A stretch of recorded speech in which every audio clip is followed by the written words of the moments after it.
যুগের সাথে তাল মিলিয়ে পোল্ট্রি খামারের ব্যবস্থাপনায় এসেছে পরিবর্তন। আজকে বলবো তেমনই একজন খামারি ভাইয়ের কথা।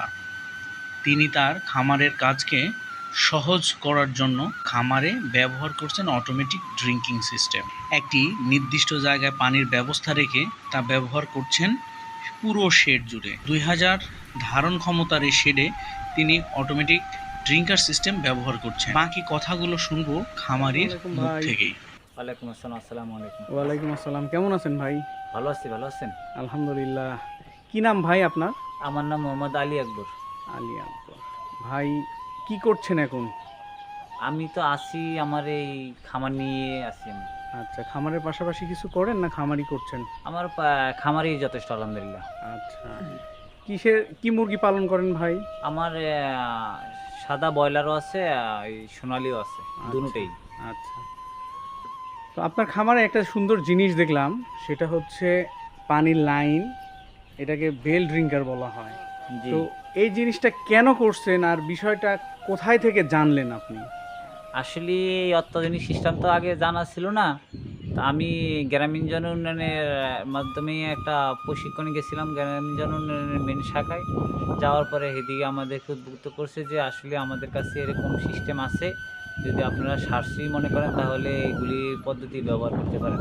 তাহলে আমি তারপরে RFL এর কোম্পানি থেকে এগুলি সংগ্রহ করছি, অর্ডারের মাধ্যমে আনছি। এখন এই রানিং করতেছি, আশা করি অনেকই সাশ্রয়ী হবে কাজের দিক থেকে। আচ্ছা, এটা একটা খামারের জন্য, একটু বড় খামারিদের জন্য এটা একটা খুবই ভালো প্রযুক্তি আপনার দিক থেকে, তাই তো? জি জি, অনেক সাশ্রয়ী, পরিশ্রমিক আচ্ছা। দিয়ে অনেক সাশ্রয়।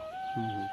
এখন ওই যে অনেকেই ধারণা করে যে আসলে এটাতে পানি কম খায়, বা আগে যে পরিমাণ পানি নষ্ট হতো ওইরকম কোনো কাজ করবে না। আপনার দৃষ্টিকোণ থেকে কেমন মনে হচ্ছে? আসলে আমি তো এটা দেখছি, নেটেও দেখছি, এটা আপনার পানির আমাদের যে আগের যে বাংলা পার্থগুলি বসাইতাম, এই পার্থতে পানি আসা যাওয়া বারবার 3বার দৈনিক আপ ডাউন করলে অনেক পানি আপনার নিচে বসি ভিজে, এতে আরও সমস্যা হয়, ঘর জাম হয়। আর এই যে এই পদ্ধতি বসাতে অনেক সারছে, আপনার পানি পড়বো না, আপনার সিস্টেম অনেকই ভালো। আচ্ছা, তার মানে আপনার কাছে এই পদ্ধতিগুলা আসলে খুবই খামারিদের জন্য ভালো। আমি সব খামারিরাই এটা বসানো উচিত, আচ্ছা পরিশ্রমের দিক দিয়ে বাঁচাইতে হবে। আচ্ছা আচ্ছা ভাই, এবার বলেন যে এটা আসলে খরচ কেমন হয় আর কি, এই পাত্রগুলা যদি কেউ ব্যবহার করতে চায়? আসলে খরচার দিক অত বেশি না। আমাদের যে বাংলা পাত্রগুলি আমরা কিনি, ওই বাংলা পাত্রগুলি বেশি দিন টেকসই হয় না। আর এই মালগুলি অনেক দস্তি, আর মালগুলি খুব হেভি। আমরা আশা করি এগুলি দীর্ঘদিন টিকবে। খরচ তুলনামূলক বেশি না, খরচের দিকে অনেকটাই কম। আর আমার যে ভুসিগুলা হয়, এই ভুসিগুলা কি করেন ভাই? দেখেন, আমার এই মুরগির যে ভুসিগুলো আমার একটা গর্ত আছে, এই গর্তের ভিতরে আমি পালাই।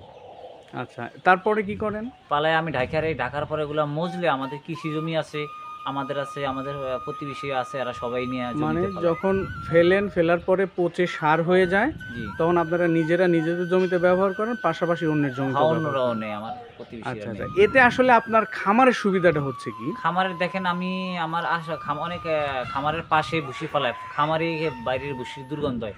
আমার আশপাশে আপনার দেখবেন না যে কোনো ভুসি আছে, পুরান ভুসি নেই। আমি দূরে রাখি, গর্তের ভিতরে রাখি। হ্যাঁ, এটা একটা সুন্দর সিস্টেম। কারণ আপনি যখন খামারের ভুসিগুলা বাইরে রাখবেন, তখন যেমন রোগ ছড়ানোর সম্ভাবনা জি, কম জি। থাকবে, পাশাপাশি যে তার ভেতরে গ্যাস থাকে সেটা যখন বের হয়ে যাবে তখন সেটা গাছের জন্য উপকারী। জি। আপনি খুবই ভালো কাজ করছেন, পরিবেশ বান্ধব কাজগুলো করছেন। আমরা আপনার খামার এবং আপনার সর্বাঙ্গীন সফলতা কামনা করছি। ধন্যবাদ। ধন্যবাদ।